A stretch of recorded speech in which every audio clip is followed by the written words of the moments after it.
Ginoong Pekto, bago tayo makabalik sa dalampasigan ng Kastilya, nais kong tanggapin mo ang aming marka. Katunayang dumaan ka sa aming nakagisnang pagsasanay. Lahat ng aming mga kadugo ay makikilala ka sa pamamagitan ng markang ito, na ikaw, Ginoo, ay kaisa namin. Wika ni Oron habang nagbabaga ng isang pantatak sa gitna ng bangka. Isang malaking karangalan sa akin, Ginoong Oron, ang tatak na yan. Magtiwala kayo na hanggang aking kamatayan, iingatan kong selyong ipinagkatiwala ninyo sa akin. Sagot naman dito ni Pekto. Sa pagpapatuloy ng kanilang pag-uusap, tuluyan na ngang bumaga ng husto ang pantatak. Pagbigay ng hudyat ni Oron kay Pekto, dali-dali naman itong hinubad ang kanyang pang-itaas na damit at buong tapang na iniharap ang kanyang dibdib sa nagbabagang pantatak na hawak-hawak ng kanyang maestro. Bago tuluyang inilapat ni Oron ang marka, muling dumaan si Pekto sa isang ritual upang masigurong lehitimo ang pagtatak sa kanya. Nang akmang ilalapat na sa kanyang dibdib ang tatak, binuhusan siya ni Oron ng isang dakot na tubig, pagpapakitang siya ay nabasbasan bago siya natatakan. Ilang minuto pa ang lumipas, tanging pag-angil na lamang ang nagawa ni Pekto habang patuloy na tinitiis ang hapdi ng pantatak na lumapat sa kanyang katawan. Sa pag-alis ng maestro ni Pekto sa pantatak na yon, halos napabuntong hininga na lamang siya habang patuloy na inaalis ang mga natuklap na balat sa kanyang dibdib. Matapos ang pagmamarka ni Oron, minabuti ni Pektong uminom ng kakarampot na tuba para naman kahit papaano'y maibsa ng kalasingan ang hapdi niyang nararamdaman. Ginoong Pekto, huwag mo sanang ubusin ang tubang dala natin. Tandaan mo, regalo natin yan kay Padre Dama. Tirahan mo lang siya kahit konti. Ayos na yon. Wika ni Oron habang pinagmamasdan ni Pekto na panayang pag-inom sa mga tubang naroon sa bangka. Huwag kayong mag-alala, maestro. Titirahan ko si Padre Dama. Pasensya na po kayo, ha. Alam niyo naman ako. Umiinom ako at nagpapakalasing sa oras na meron akong nararamdamang hindi kaaya-aya sa aking katawan. Pangangatwiran naman ni Pekto. Ilang minuto pa ang lumipas. Tuluyan na ngang tinantana ni Pekto ang kanilang daladalang mga tuba. Sa pagdaong ng kanilang bangka sa pantala ng Kastilya, marahan naman siyang bumaba habang maiging tinatakpan sa kanyang dibdib ang markang namamaga. Dahil sa matagal ng panahong hindi nakakasilay si Pekto ng mga taong ordinaryo, kung kaya't hindi niya maiwasang manibago. Kung noon ay nagagawa niyang matitigan sa mga mata ang mga ito, ngayon ay parabang labis ang kanyang pagkailang nang sa hindi maipaliwanag na dahilan. Nang mapansin ni Oron ang kanyang pagkahiya, dali-dali naman siya nitong nilapitan upang kausapin ng mahinahon. Ipinaliwanag nito sa kanya kung bakit ganoon ang kanyang nararamdaman nang sa gayoy hindi siya mabahala at para naman mapanatag ang kanyang isipan. Sa pagpapatuloy ng kanilang paglalakad, hindi na mapigilan ni Pekto ang kaba sa kanyang katawan dahil sa pagkasabik na muling masilayan ang paring nagmulat sa kanya sa mundo ng lihim na aral. Nang marating na nila Pekto ang simbahan, doon bumungad sa kanya ang pinto na matagal na niyang inaasam na masilayan. Maestro Oron, sa tingin niyo po, nandito pa kaya si Padre Dama? Papaano po kung wala na siya? Ano na ang gagawin ko? Nababahalang tanong ni Pekto sa kanyang maestro. Nang akmang sasagot na si Oron sa kanyang katanungan, bigla naman itong natigilan ng merong sumingit na boses ng isang matanda na nanggagaling sa likod ng pintuan. Sa pagrinig ni Pekto sa tinig, agad naman niyang napagtanto na si Padre Dama ang sumingit sa kanilang pag-uusap. At sinong may sabing alis ako dito, Pekto, nang hindi kita muling nakikita? Nako, talagang bata ka, oh. Pumasok ka na. Kanina ka pa namin hinihintay. Nagagalak na wika ni Padre Dama habang marahang binubuksan ang pintuan ng simbahan. Pagtitigan nilang dalawa, dali-dali namang yumakap si Pekto sa pari na parabang ama niya yung matagal na nawalay sa kanya. Hindi naman siya pinigilan ni Padre Dama sa kanyang ginawa sa kadahilan ng maging ito man, aminado ang labis na pangungulila sa kanya. Matapos ang maemosyong pagkikita-kita, napagpasyahan nilang tumungo sa kumbento upang doon ipagpatuloy ang kanilang pag-uusap. Habang nasa kasagsagan ng paglalakad sila Pekto, inilahad sa kanila ng pari ang mga hindi kaaya-ayang kaganapan noong mga panahong nasa ilalim siya ng pagsasanay. Ayon kay Padre Dama, na magmula noong nawala si Pekto sa kumbento, paulit-ulit silang binabalik-balikan ng mga demonyong naglilingkod sa diablong ninakaw ng batang kanilang napaslang ilang taon na ang nakakaraan. Bagaman nagtataglay ng malalim na karunungan si Padre Dama, hindi niya mapaslang-paslang ang diablong yon sa kadahilan ng tanging mga tagasunod lamang nito ang namiminsala sa simbahan at kumbento. May mga mambabarang at aswang ding nagtatangka noon sa kanyang buhay, subalit ang lahat ng ito ay hindi nagtagumpay. Dagdag pa ni Padre Dama na bagaman walang panama sa kanya ang lahat ng mga nilalang, merong isang tao sa baryo ang labis siyang nababahala. Ilang ulit na kasi niya itong nakasagupa, subalit sa hindi malamang dahilan, hindi niya ito nagagawang mapangibabawan. Ayon kay Padre Dama na kung hindi siya nagkakamali, tangan-tangan ng binatang yon ang isang mutyang minsang tinaglay ng mortal na kalaban ng pinakaunang pari ng simbahan. Dahil sa kanyang sinabi, pansamantalang natigilan naman sila Pekto sa kadahilan ng hindi sila makapaniwala na meron na palang lumitaw na taong susukat ng kanilang lakas at kakayahan. Ilang minuto pa ang lumipas, napagpasyahan ni Padre Dama na ibaling na lamang sa ibang bagay ang kanilang usapin nang sa gayoy hindi gaanong mabahala sila Pekto. Huwag kayong masyadong mabahala, Pekto. Pinaglalaroan ko lang ang lalaking yon. Maya-maya pa, magsipaghanda kayo dahil ipapakilala ko kayo sa mga demonyong nangungulit dito sa kumbento. Wika ni Padre Dama habang nakangiti. Nang marinig ito ni Pekto, ngumisi lang naman ito habang marahang ibinababa sa sahig ang kanyang mga punyal at iilang mga gamit. Sila Uro naman noon, nananatiling tahimik habang patuloy na pinagmamasdan ng buong paligid. Sa pagtalikod ng araw sa kalupaan, ninais ni Padre Damang pauwiin na muna ang mga sakristan sa kanilang tahanan nang sa gayoy hindi ito madamay sa nalalapit na digmaan. Labis na din kasi ang pagkaawa niya sa mga ito, gawa ng walang gabi sa kumbento na hindi sila nabubulabog ng mga demonyo.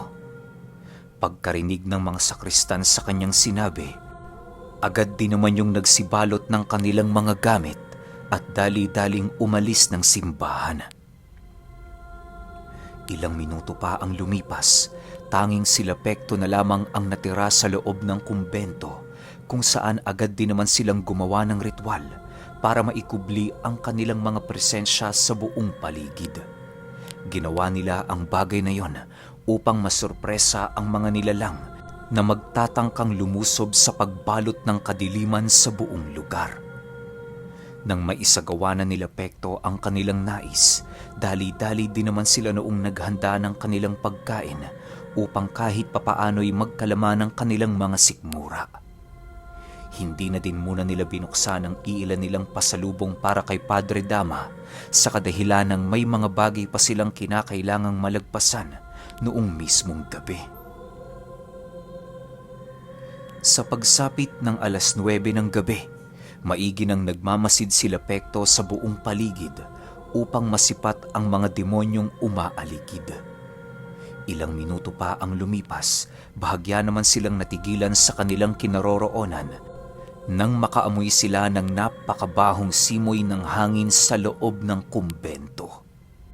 May mga naririnig na din sila noong nagsisialulungang aso sa baryo, tanda na merong mga demonyong papalapit sa kanilang kinaroroonan.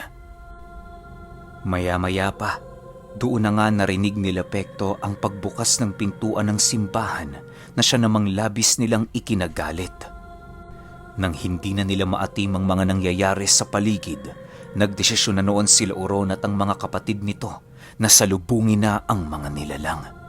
Hindi nila yon maaari pang papasukin ng husto sa simbahan, gawa ng maaaring makuha ng mga ito ang iilang mga demonyong nakakulong sa lugar. Huwag kayong mabahala, Oron. Hanggat buhay ang 3 kandilang ito, hindi nila mapapasok ang simbahan. Kung tuso sila, abay mas tuso ko sa kanila. Wika ni Padre Dama habang pinagmamasdan ang kanyang mga kapatid na nagsisipaghanda. Hindi naman kami nababahala, kapatid na Dama. Alam mo naman, ilang taon na din kaming hindi nakikipaglaro sa mga nilalang. Ibigay mo na sa amin to, nila Pekto. Isipin mo na lang, karagdagang pagsasanay lamang ito para sa ating disipulo. Nakangiting sagot naman ni Oron. Matapos nitong makapagsalita, agad din naman itong binigyan ng hudyat ang kanyang mga kapatid na kasalukuyang naghahanda ng kanilang mga gamit pandigma. Pagsilay ni Oron na nakahanda na ang mga ito, dali-dali naman nilang tinungo ang entradang pinto ng kumbento. Pagsilay doon ni Padre Dama, wala naman siyang nagawa kundi ang sumunod upang magmasid sa magaganap na digmaan sa bakuran ng simbahan. Sa pagbukas nila ng kumbento, agad namang bumungad sa kanila ang isang binatang merong daladalang bote at sundang. Napakadungis din ang itsura nito na sa unang tingin mapagkakamalan mong isang ordinaryong pulubi. Habang pinagmamasdan nila Pekto ang binata, napapansin na nila noon ang iilang mga aswang na nagkukubli sa madadamong parte ng bakuran. May nasisipat din sila noong mga matatandang naglalakad sa likuran ng binata na kung hindi sila nagkakamali, grupo ng mga mangkukulam at barang. Sa pagpapatuloy ng ganoong kaganapan, nanatiling kalmado lang naman noon sila Pekto. Ninais nilang wag nang kausapin ang mga nilalang, bagkus ay makiramdam na lamang sa mga pangyayaring hindi nila inaasahan. Ilang minuto pa ang lumipas, bigla namang nabaling ang kanilang atensyon sa binata nang marinig nila itong magwika ng, "Tingnan mo nga naman oh. Nakabalik na pala ang kakambal ng aking mutya. Napakapaalad mo, Ginoo. Dahil ako magiging katunggali mo. Matanong ko lang, saan ka ba pumunta? Bakit parang ngayon lang ulit kita nakita rito?" Matapos marinig ni Pekto ang sinabi ng binata, buong tapang naman niyang tinitigan ang pagmumukha nito habang sumasagot ng, "Kung mapalad ako, ikaw naman napakamalas mo. Ang lakas ng loob mo. Kami pa talaga ang kinakalaban mo. Tsaka hindi ako bago dito. Sa katunayan, matagal na nga ako rito eh. Ako'y nagkaroon lamang ng konting bakasyon, kaya nawala ako ng ilang buwan." Sa pagpapatuloy ng kanilang pag-uusap, doon niya inilahad sa binata ang kanyang galit dahil sa hindi nila paggalang kay Padre Dama. Walang kapatawaran umano ang kanilang ginawa at tanging kamatayan lamang ang maaaring kabayaran sa kanilang kapangasan. Nang marinig ito ng binata, bigla naman itong itinarak sa lupa ang kanyang sundang at kasabay nito ang pagsenyas niya sa iilang mga nilalang na sumugod sa kinaroroonan ni Pekto. Pagsilay naman nila Oron sa mga aswang na papalapit sa kanilang kinaroroonan, buong kagalakan naman nila yung sinalubong na parabang wala silang nararamdamang takot sa kanilang mga katawan. Pekto, ikaw na ang bahala sa binatang yan. Tiwala kami sa iyo. Gamitin mo ang lahat ng natutunan mo. Wika ni Oron habang nananakbo. Sige, maestro. Kung yan ang nais ninyo.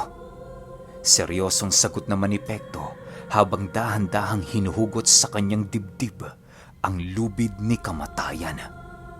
Matapos niya itong gawin, mabilisan naman niya itong itinali sa hawakan ng kanyang 2 punyal upang mas madali niyang makontrol ang 2 niyang sandata. Ayon kay Pekto, na kung ordinaryong mga mata lamang ang titingin sa kanyang punyal, hindi makikita ng mga ito ang lubid ng kamatayan na nakaugnay sa bawat isa. Dagdag pa ni Pekto na ang sining na kanyang ginamit ay napatunayan na niya sa isla na 100% epektibo laban sa mga demonyo. Sa oras kasi na pumulupot sa katawan ng kanyang kalaban ang lubid ng kamatayan, nasisiguro na niya ang kanyang pagkapanalo sa laban. Habang pinagmamasdan ng binata ang ginagawa ni Pekto, patuloy lang naman itong nakatayo sa kanyang harapan habang nakangisi. Ilang minuto pa ang lumipas, bahagyang napatitig naman dito si Pekto nang marinig niya itong magwika ng, Kabal, malakas na mga armas, malalim na karunungan. Masasabi kong isa kang ganap na antingero.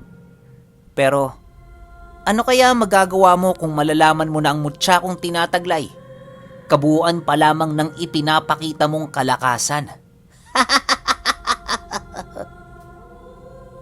Matapos makapagsalita ng binata, dahan-dahan naman itong hinubad ang kanyang damit na siyang naging sanhi upang masilayan ni Pekto ang lahat ng karunungang nakaukit sa katawan nito. May iilan din yung mga simbolo sa katawan na kung hindi siya nagkakamali, ginagamit sa pagtawag ng mga dyablo. Sa pagpapatuloy ng kanyang pagmamasid, ninais niyang manatili sa kanyang kinatatayuan habang patuloy na nagpapalipad hangin sa buong paligid. Pagsilay ni Pekto sa kinaroroonan ng kanyang mga maestro, laking gulat na lamang niya nang masipat niya itong kinakatay ang lahat ng mga aswang na kanilang nakikita. Hindi naman yun pinapansin ng binata na para bang kampante siyang magagawa niyang pagsabay-sabayin ang pangkat ni Padre Dama. Maya-maya pa, bigla namang nasipat ni Pekto ang paghugot ng binata sa isang itim na tela habang nagsasabi ng, Kabaliktaran ng mutya ng kalaykay. Kaya kong pahinain ng anumang kabal at mga buhay na kataga. Ngayon, tingnan natin kung uubra kayo sa akin. Kasabay ng pagwika nito ay siya namang mabilisan itong pagsugod kay Pekto habang patuloy na pinoprotektahan ng mga insekto ng barang. Pagsilay nila Oron sa ginawa nito, dali-dali naman nilang sinugod ang mga mambabarang upang kitilan ng buhay. Ang ginawa naman noon ni Padre Dama ay ang maupo na lamang sa isang tumbang puno habang ibinibigay kay Pekto ang kanyang buong pagtitiwala. Sa pagsalag ni Pekto sa pagtaga ng binata, agad naman niyang naramdaman ang mabilisang paghigop ng kanyang presensya nang sa hindi malamang dahilan. Animoy kapag nagkakalapit sila ng binatang yon, may kung anong lagusan ang lumilitaw sa kanyang likuran na siyang humihigop ng lakas ng kanyang pangangatawan. Bagaman na pagtatanto na noon ni Pekto na dehado na siya sa laban, patuloy niya pa rin yung hinarap sa paniniwalang magagawa niya itong matalo sa pisikal na kumbate. Sa isip-isip noon ni Pekto, kung hindi niya kayang makipagsabayan sa abilidad ng nilalang, gagamitin na lamang niya ang pisikal na lakas niyang tangan upang mangibabaw sa kanilang pagduduelo. Dahil sa alam na noon ni Pektong walang saysay na gumamit ng mga lihim na aral, napagpasyahan na lamang niyang undayan ito ng suntok sa iba't ibang bahagi ng katawan. Paulit-ulit niya itong ginagawa hanggang sa dumating ang puntong bahagya na niyang napapaatras ang binata. Kahit hindi man aminin ng lalaking yon ang tindi ng pinsalang kanyang natatanggap, kitang-kita ni Pekto ang bakas nito sa pagmumukha ng kanyang kalaban. Ilang minuto pa ang lumipas, bahagya namang napaatras ang binata sa kanyang kinaroroonan nang mapansin niyang purong mga kamao na lamang ang ginagamit ni Pekto. Dahil sa pangyayaring yon, minabuti niyang pataasin ng husto ang kanyang kabal sa katawan upang hindi siya masyadong maapektuhan ng pisikal na lakas ng kanyang kalaban. Mahusay ka, antingero! Hindi ka kagaya ng mga napaslang ko. Ginagamit mo ang iyong utak. Kahit na nasa ganito kang sitwasyon. Akala ko magiging madali lang na talunin ka. Pero nagkamali ako. Wika ng binata habang pinupunasan ang tumutulong dugo sa kanyang bunganga. Nang marinig naman ni Pekto ang sinabi nito, tanging pagngiti na lamang ang kanyang naging kasagutan habang marahang isinusukbit sa kanyang bewang ang dalawa niyang punyal. Maya-maya pa, bigla naman siyang napatras sa kanyang kinatatayuan nang masipat niya ang binatang yon na nag-uumpisa na namang mag-usal. Sa pagpapatuloy ng kanyang pagmamasid sa ginagawa nito, unti-unti na siya noong kinakabahan sa kadahilan ng kitang-kita niya na nagliliwanag ang lahat ng simbolo nitong nakaukit sa kanyang katawan. Ilang minuto pa ang lumipas, muli namang tumingin sa kanya ang binata habang mabilis ang binabalot ng kadiliman ang kanyang buong katawan. Dahil sa ginawa nito, napagpasyahan na noong makialam ni Padre Dama sa kasalukuyang nagaganap na duelo. Umalis ka dyan, Pekto! Lumapit ka sa akin. Sa ngayon, hindi ka pa handa para sa ganitong sitwasyon. Wika ni Padre Dama habang marahang naglalakad papalapit sa kanya. Matapos makapagsalita ni Padre Dama, dali-dali namang lumapit sa kanya si Pekto nang walang pagdadalawang isip. Pagpasok nito sa loob ng presensya ng pare, laking gulat na lamang niya nang maramdaman niya ang isang nilalang na nagtatago sa kadiliman. Ayon kay Padre Dama, nagpasapi ang binatang yon sa isang dyablo na siyang magiging mapanganib para sa kanya. Mahihirapan kasi siyang kalabanin ang nilalang na yon sa kadahilanang nagtataglay ito ng triple ng kanyang lakas dahil sa bisa ng kapangyarihang hiniram nito sa isang demonyo. Sa pagpapatuloy ng kanilang pagramdam sa buong paligid, panaka-naka na nilang nasisipat ang binatang umaaligid sa kanilang kinatatayuan. Hindi naman yun gaanong pinapansin ni Padre Dama sa kadahilanang alam niya sa kanyang sarili kung ano ang mga hakbang na kinakailangan niyang gawin. Pagsilay niya sa nilalang napapasugod sa kanilang kinatatayuan, mabilisan niyang dinukot ang nagliliyab na krus at kasabay nito ang pagbato niya sa demonyo ng isang napakalakas na tigalpo. Dahil sa ginawa noon ni Padre Dama, bigla namang napalupasay sa harapan nila ang binata habang paulit-ulit na nanginginig ang buo nitong katawan. Masyadong kampante ang demonyo. Napakataas ng tingin sa sarili. Kaya naman ganyan ang nangyari. Wika ni Padre Dama habang ibinababa ang krus na tangan niya. Matapos niya itong gawin, bahagyang natigilan muna sila sa paglapit sa nilalang nang masipat nila itong papalakas ng papalakas ang pagpupumiglas sa pamakong binitawan ng pare. Nang mapagtanto nila Padre Dama na hindi natatagal ang pamako niyang ibinato sa katawan nito, napagpasyahan niyang bahagyang umatras upang muling mapagmasdan ang buong paligid. Sa pagtayo ng demonyo sa kanilang harapan, panay naman ang ginagawa nitong pag-aangil habang pinalilibutan ng iilang insekto ng mga mambabarang na kasalukuyang pinapaslang nila uron. Pagpasok ng mga insektong yon sa kanyang katawan, bigla naman itong ngumisi habang mabilisang nilalamon ng kadiliman. Paglaho nito sa kanilang harapan, agad namang nagpakalat ng tigalpo si Padre Dama sa buong paligid upang mapigilan ang anumang pag-atake nitong gagawin. Maya-maya pa, muli na naman nilang naramdaman ang pag-ikot sa kanilang kinatatayuan ng nilalang na siya namang pilit sinusundan ni Pekto gamit-gamit ang kanyang pagramdam. Si Padre Dama naman noon ay kalmado lang na nakatayo sa lugar na parabang ni katiting ng pagkabahala ay wala itong nararamdaman. Ilang minuto pa ang lumipas, bigla naman itong napalingon sa kanyang likuran at kasabay nito ang kanyang pagbato ng lubid ng kamatayan sa demonyong papasugod sa kanilang kinaroroonan. Pagpulupot ng lubid na yon sa katawan ng binata, bigla namang umaliwalas ang dilim ng paligid, indikasyon na nagawa na nilang mahuli ang diablong napapaloob sa katawan nito.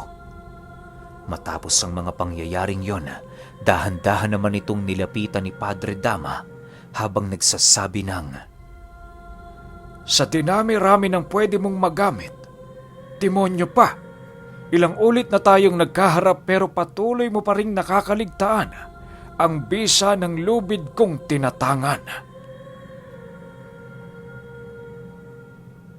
Okay, para hindi kayo mabitin, yung 17 sunod na kagad natin para malaman natin kung anong susunod na ganap dito sa kwento na to. Yun lang. Salamat.